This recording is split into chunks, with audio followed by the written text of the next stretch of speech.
प्रतीक, नमस्ते। नमस्ते अरुण। आज मैं सोच रहा था हम ये लर्निंग टू लर्न जो किताब है इंग्लिश वाली, उसका आपने अनुवाद किया है हिंदी में। ये अंग्रेजी की किताब ये वाली है, लर्निंग टू लर्न, और इसका ये अनुवाद हुआ है असली असली शिक्षा एक परिचय करके। और इसका अनुवाद आपने किया है पवन जी के साथ मिलके। तो मुझे लगा इस पर थोड़ा बात करते हैं, क्योंकि मुझे तो लग रहा है कि वो लर्निंग टू लर्न मैंने नहीं लिखा है। मुझे लगता है कि अभी ये हिंदी का जो वर्जन बना है अंग्रेजी से बढ़िया हो गया। कुछ कुछ बात इसमें और कुछ बातें शायद और नेचुरल तरीके से उभर कर आ रही हैं। तो इस पर थोड़ा बात करते हैं, और इसके अंदर क्या है इसके बारे में थोड़ा मैं भी आप ही पढ़ के सुनाऊं तो अच्छा होगा। तो इसके इसके पीछे जो लिखा है उसको मैं एक बार पढ़ देता हूँ। तो इसमें कि किताब किस चीज़ के बारे में ये क्लियर हो जाएगा। यह चित्रों चित्रों के साथ छोटी सी पुस्तिका असली शिक्षा की मूल अवधारणा को साधारण ढंग से प्रस्तुत करती है। बहुत बहुत ही सरल भाषा में लिखी गई ये पुस्तिका संक्षेप में अनेक विषयों को संबोधित करती है, जैसे वर्तमान शिक्षा प्रणाली की समस्याएं, बच्चों, शिक्षकों और अभिभावकों पर अनावश्यक तनाव को कम करने के तरीके, दर्शन इत्यादि।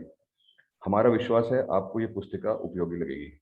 तो ये मोटा मोटा किताब किस चीज़ के बारे में है। तो आप थोड़ा बताइए इसके बारे में, ये अनुवाद की प्रक्रिया के बारे में, और अंदर से कुछ चीजें पढ़ के सुनाइए।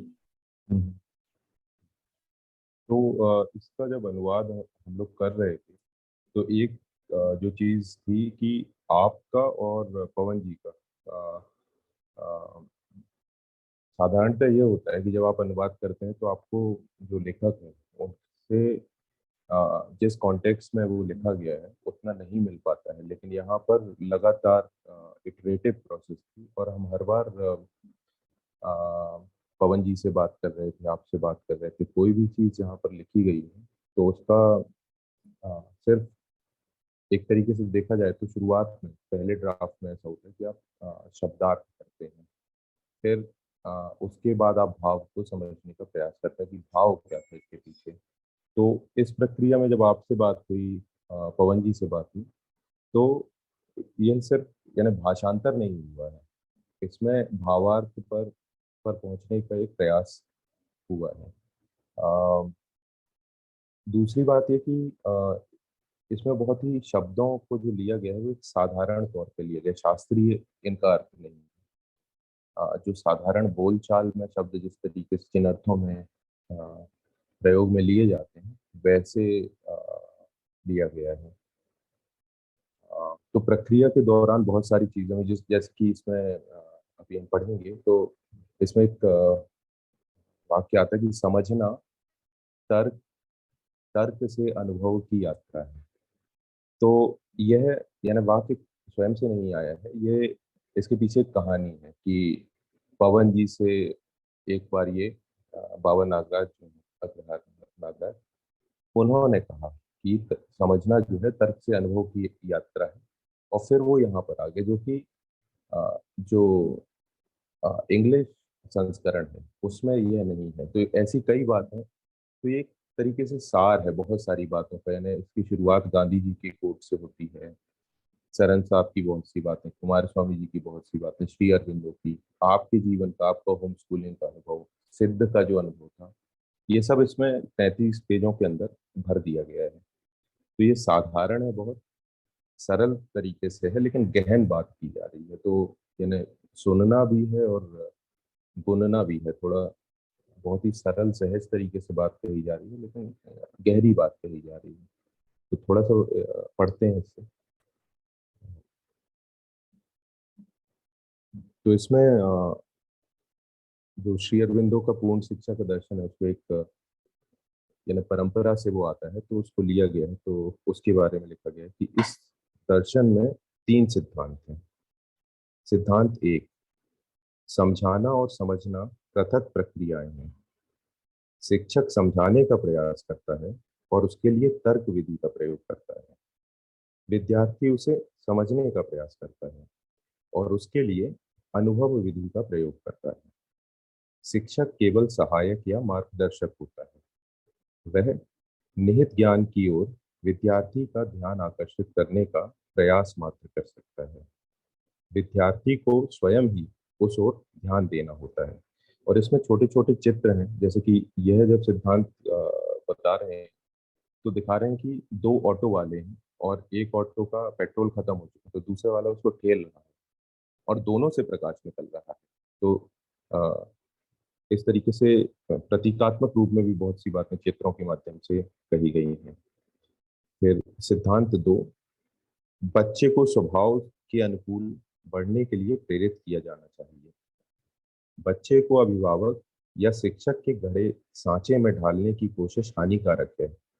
प्रकृति प्रदत्त स्वधर्म को छुड़वाने का आग्रह बच्चे के साथ हिंसा है। इसमें भी चित्र है कि पहाड़ मरे, इसमें पेड़ है, पेड़ पर मछली चढ़ने का प्रयास कर रही है। सिद्धांत 3, शिक्षण प्रक्रिया ज्ञात से अज्ञात की ओर, पास से दूर की ओर हो।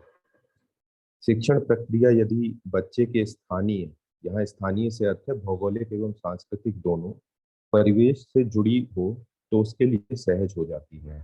विरासत, माहौल, संस्कृति, देश, हवा, मिट्टी, पानी, दृश्य, ध्वनियाँ, खान पान, भाषा, तरीके आदि ऐसे कारक हैं जो व्यक्ति के स्वभाव को संवारते हैं। यदि विषय वस्तु पूर्णतः पराई होगी तो बच्चे जड़विहीन हो जाएंगे। इसमें फिर से एक चित्र है जिसमें कि एक मेंढक तार पर चढ़ा हुआ है, आमतौर पर, और चिड़िया भी है उसके बाजू में। तो इस तरीके से ये 3 सिद्धांतों को प्रतिपादन है। और भी बहुत सारी चीजें हैं, लेकिन साधारण भाषा में सरल तरीके से कुछ बातें कही जा रही हैं जो कि बहुत सी बातों का निचोड़ है। तो इसको सुनने और गुनने दोनों की जरूरत है, ऐसा मुझे लगता है। आगे पढ़ें। हाँ, आगे अगला वाला भी, ये जो है ना, तीन इन सिद्धांतों का उपयोग, हम्म इसका भी तीन जो वो है, ठीक है कड़ियां जो हैं इसमें, उसके भी वो भी पढ़ लो जी। तो। इन 3 सिद्धांतों का उपयोग इस विचार के साथ किया जाना चाहिए कि सीखना समझना 3 चरणीय प्रक्रिया है। यह 3 चरण है। पहला, ग्रहण करना, इनपुट लें, पढ़ो, देखो, सुनो आदि। दूसरा, आत्मसात करना, ग्रहण किए हुए को आत्मसात करने के लिए चिंतन मनन, अवकाश, समय और स्पेस की आवश्यकता होती है। इस अवकाश में हमारा अंतर्मन रहस्यमय तरीके से आंतरिक संबंध स्थापित करता है जो इनपुट को समझने में तब्दील करता है। समझने की प्रक्रिया तर्क से अनुभव की यात्रा है। तीसरा, अभिव्यक्ति, अभिव्यक्त करने पर पता चलता है कि आत्मसात हुआ या नहीं। तो ये 3 चरण कहे जा सकते हैं। इसमें अगर आप देखेंगे तो किताब में लगातार एक धागा जा रहा है, वो धागा यानी बात हो रही है। और मुझे यह बात लगी कि इसमें एक व्यक्ति, यहाँ पर आप हैं जो कि ये बात कह रहे हैं, शुरुआत से आप अपनी कहानी के माध्यम से फिर आगे बात बढ़ा रहे हैं। तो वो एक धागा, एक सूत्र की तरह पूरी किताब में चलता जा रहा है जी। बढ़िया। तो मैं तो जब इसको देखता हूँ फिर से कि वो अंग्रेजी वाले से कितना बात, मतलब वही बात हो रही है, लेकिन उसको किस तरीके से थोड़ा सा बदलने से वो कितनी आसानी से बैठ जाती है बात। मतलब हम्म, ये जो लिखा है ना, जो आपने ये कहा था कि समझना आ, ये तर्क से अनुभव की यात्रा है। अनुभव की यात्रा है। ये तो मतलब इस पर ही सोचने से बहुत समय निकल सकता है, या इस पर अगर चर्चा हो किसी एक हम्म, स्कूल में या कॉलेज में कि आप ये तर्क से अनुभव की यात्रा के बारे में जो है, वो अंग्रेजी में तो हमने अलग तरीके से लिखा था, इसको इस तरीके से नहीं लिखा था। तो ये तो हम्म, बिल्कुल मुझे लगता है कि बहुत ही सरल तरीके से ये बात सबको समझ में आ जाएगी। थोड़ा सा सोचेंगे हम अपने अनुभव के बारे में, तो हमको पता चलता है कि इसी तरीके से हुआ है हमारे साथ। तो बिल्कुल। है ना, तो ये मैं तो, मेरा तो अब ये विश्वास है कि मैं ये हिंदी वाली बात इसमें सही हो रही है और ज्यादा, और ये किसी तरीके से लोगों तक पहुंचे तो कुछ ये शिक्षा में काम करने वाले लोग, मतलब, क्योंकि एक हम लोग एक सिस्टम के अंदर रहते हैं, तो पूरा एक मशीन चल रही होती है ना। तो हम्म, तो ये मशीनीकरण से थोड़ा सा एक ये अवकाश की बात भी आई है बीच में, अगर थोड़ा सा उसमें से हट के देख पाए तो शायद ये शिक्षा में कुछ बुनियादी बदलाव आने का मतलब इसमें चांस है, मुझे लगता है। तो किसी तरीके से इसको अगर पहुंचाया जाए, हमारे हिंदी बोलने वाले तो बहुत लोग हैं, अंग्रेजी वाला एक्चुअली सीमित है काफी, और वो थोड़ा सा फिलोसफी लगता है अंग्रेजी वाला।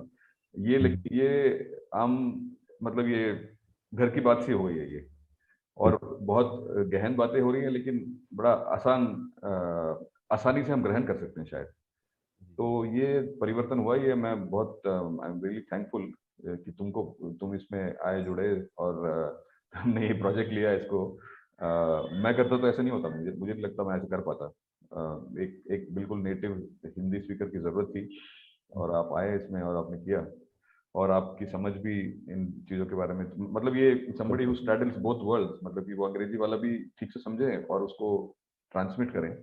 और पवन जी तो थे ही इसमें। पवन जी मुझे लगता है कि पहले से लेके जुड़े हुए थे, इसलिए ये बातें निकल के आई। ये जो एक चीज ये थी कि इसको करने के दौरान बहुत सी चीजें मेरी स्वयं की समझ बेहतर हुई, और उसका कारण ये था कि मैं सिर्फ अर्थ नहीं कर रहा था, साथ में बातें हो रही थी बहुत सारी, हाँ, तो हाँ। एक लंबी लंबी प्रक्रिया चल रही है। तो हाँ, मैं भी धन्यवाद करता हूँ आपका और पवन जी दोनों का। हम्म।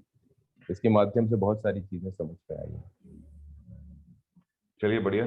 तो उम्मीद करते हैं कि किस तरीके से पहुंचा पाए इसको हमारे स्कूलों तक और लोगों तक, हिंदी जो हिंदी भाषी लोग हैं वहां तक किसी तरह पहुंचे, तो शायद कुछ अपना भी लगेगा कि हमने भी कुछ सार्थक काम किया है इस पे।